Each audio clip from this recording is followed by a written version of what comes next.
कोई भी चीज़ आपने अल्लाह के लिए देनी है तो कोशिश करें उम्दा चीज़ और आला चीज़ अल्लाह के रास्ते में तकसीम करने की कोशिश करें। हमारा मामला अलग है।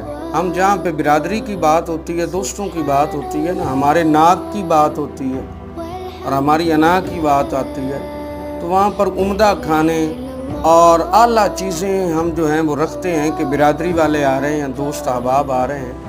लेकिन जब अल्लाह के रास्ते में चीज़ें तकसीम करने की बात आती है, रब के रास्ते में सदका खैरात करने की बात आती है, तो हमारी वही चीज़ें जो है वो सिमट जाती हैं। सदका खैरात हमारा मखसूस हो जाता है, इतना कर लिया जाए, बस तकसीम ही करना है, कोई बात नहीं। जब ये चीज़ हमारे ज़हन से निकल जाएगी कि हम अल्लाह के लिए उम्दा और आला चीज़ अल्लाह के रास्ते में खैरात करेंगे, तो रब ताला हमारी सोच से भी बढ़कर हमें अता फरमाएगा।